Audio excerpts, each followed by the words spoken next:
The key, and I think the deciding factor, is the calling and the vision. Right. We say clear vision because you need to get a clear vision. Now, I said demystify. Let me say that. I know sometimes we think of vision and it's like, you know, you're passing through by the Holy of Holies and fog is coming up out of the floor and, you know, it's something very holy and special. And that's, I'm sure, one way.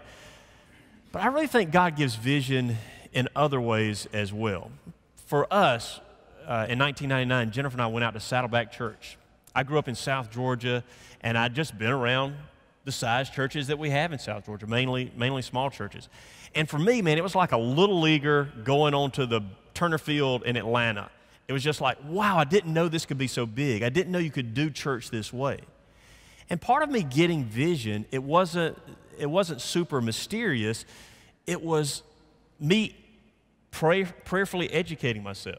Sometimes people say, well, about a lot of things. Well, I'm waiting for God for the writing on the wall. I'm waiting for the big sign in the sky. Well, do you remember the scriptures where it only happens one time? The hand of God comes and writes on the wall and pretty much says, you have been found wanting and you are doomed and about to die. You don't want the handwriting on the wall, really, do you?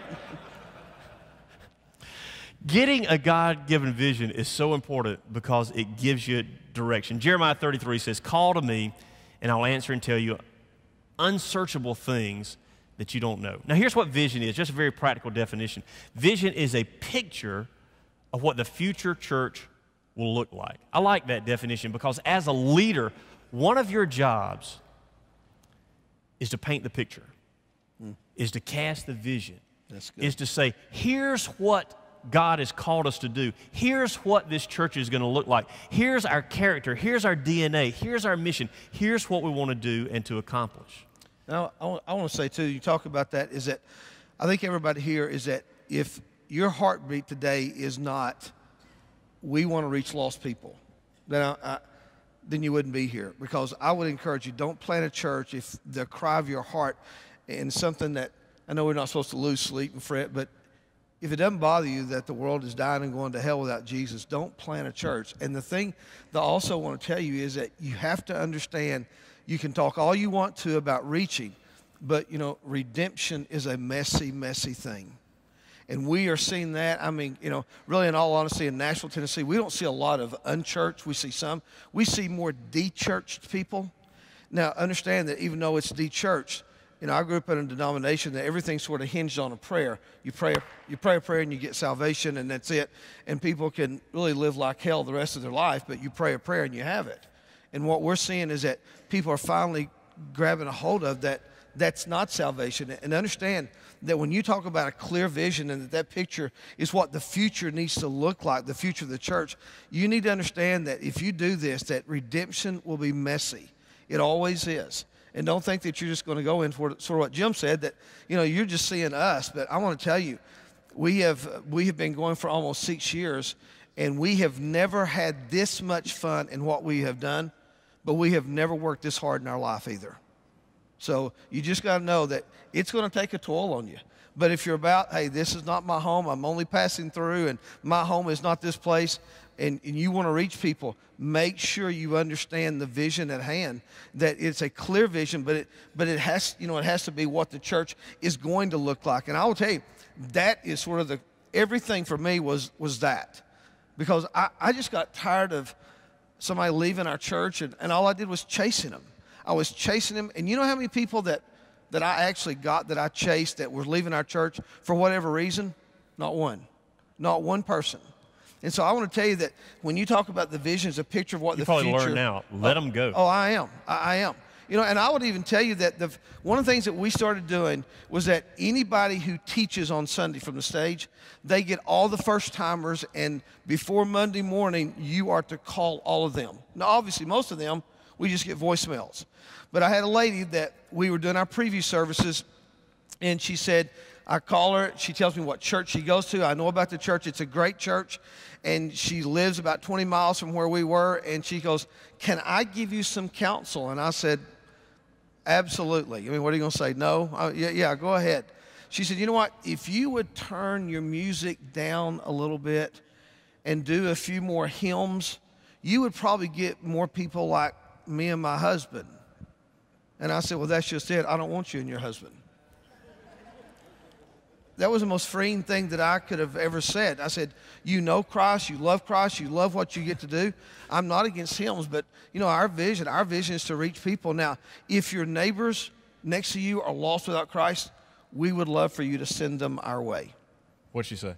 She said, well, Goodbye. I don't think, I'm not going to do that. So, okay. Well, there really is something about church growth. Sometimes you grow through subtraction. I'm glad you mentioned the word messy. When we were first starting, the word seeker was very popular. And that's when Jen and I went to the training, it was like, yeah, we're going to reach seekers. We're going to reach seekers. And it sounds all nice. But what we found out is somebody that's a seeker that doesn't know Jesus, if they're an adult, they probably drank everything, tried every drug, slept with as many people as they can. They've got all this messy baggage. And that is who we're trying to reach, this world that doesn't know Christ. Vision ripples through the church is what goes in your next blank. And just like a ripple in the pond, Phil and I were talking about this beforehand, there is a sense of being contagious. That's why you as the leader, and by the way, starting a church, I think it takes tremendous leadership ability. If I could go back in time, I would work on that more than anything else. I would try to escalate and be a better leader. Because your vision as the leader is going to trickle through to your crowd and congregation. Somebody told us this when we first started, and it was a scary thing, but it's kind of become true. In the first couple of years of starting the church, it's going to begin to take on your personality. And I was like, oh no, I'm broke. I don't want it to take on my personality, but it does. That's one of the reasons we need to get as close to Christ as we can and have as clear a vision. You know, right there, it says, as a church planter, you must lead where you have never been before.